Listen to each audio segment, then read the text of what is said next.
2025 সালে সুপারম্যান মুভিতে লেক্স লুথার কোনো ভিলেন ছিল না, সে ছিল একজন অ্যান্টি হিরো। বিষয়টা কত অদ্ভুত শোনাচ্ছে না?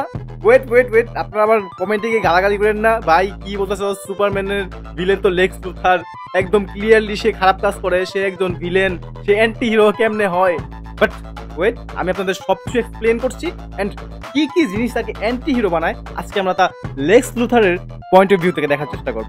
Point number 1, Superman is an alien. সে আমাদের মতো মানুষ নয়, সে অন্য গ্রহের একটা প্রাণী অ্যান্ড সে এত পরিমাণ পাওয়ার হোল্ড করে, সে একটা জাতি, পুরোটা দেশ, পুরোটা শহর ইজিলি ধ্বংস করে দিতে পারবে, এত পরিমাণ পাওয়ার হোল্ড করে। জাস্ট একবার চিন্তা করেন যে সুপারম্যান যদি কোনো সময় নিজের টেম্পার হারায় অথবা তাকে কেউ ম্যানিপুলেট করে ধ্বংসলীলা চালানোর জন্য, চিন্তা করেন কি পরিমাণ ধ্বংসলীলা চলবে তখন। এন্ড ক্রিপ্টোনাইট ছাড়া আমাদের কাছে এমন কোন টেকনোলজি কি আছে যেটা দিয়ে আমরা সুপারম্যানকে থামাতে পারবো অথবা তাকে কন্ট্রোল করতে পারবো?